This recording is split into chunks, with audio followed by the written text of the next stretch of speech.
नमस्कार मैत्रिणींनो, जागृतीच्या तांबा पितळ दुनियेमध्ये मी तुमचं स्वागत करते। आता नवरात्र येत आहे, देवीला मस्तपैकी आपल्याला नटवायचं आहे, घटाला नटवायचं आहे। तर त्याच्यासाठी मी तुमच्यासाठी आणले आहेत हे वेगवेगळे सुंदर सुंदर सुंदर हे प्रोडक्ट्स। आणि ह्या व्हिडिओमध्ये ना मैत्रिणींनो, मी त्याचं कसं वापरायचं ते सुद्धा मी तुम्हाला सांगणार आहे।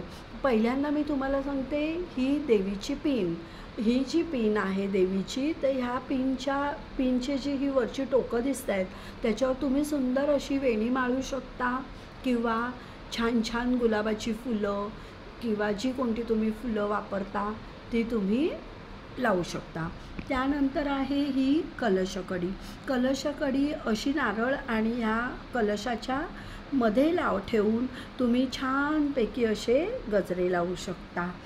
त्यानंतर आहे हा मुरादाबादी सुंदर असा घट, जड आहे, पितळी आहे, अतिशय आखीव रेखीव असा हा घट आहे।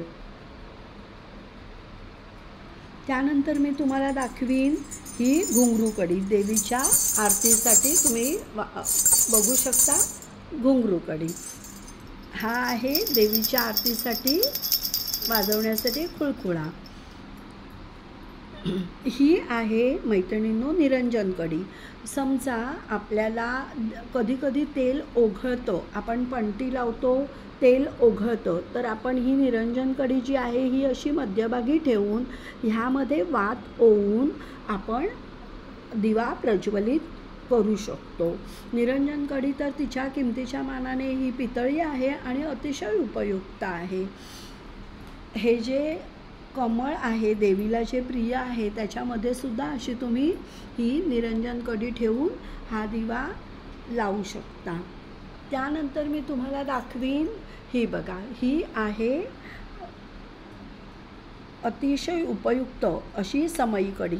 बऱ्याचशा मैत्रिणी मला असं विचारायच्या की ताई समई कडी कशी वापरावी, मी एकटी व्हिडिओ बनवते त्यामुळे थोडंसं तुम्हाला हे बघा मी दाखवते की हे बघा अशी ही समई कढी तुम्ही समईच्या याच्यामध्ये अडकवायची आहे आणि वात ओवून दिवा प्रज्वलित करायचा आहे। त्यामुळे काय होईल की ही जी वात आहे ती समईला टच करणार नाही, आणि ती जर समईला चिकटली नाही तर नॅचरली तेल ओघळणार नाही। असे हे विविध जे प्रोडक्ट आहेत ते अतिशय उपयुक्त आणि माफक दरामध्ये माझ्याकडे अवेलेबल आहेत। मैत्रिणींनो, नवरात्रीचा आनंद द्विगुणित करण्यासाठी या वस्तू तुम्हाला नक्कीच आवडतील असं मला वाटतं। स्क्रीनवर दिलेल्या नंबरवर मला कॉन्टॅक्ट करून नक्की या वस्तूंसाठी चौकशी करा आणि बुकिंग करा। धन्यवाद।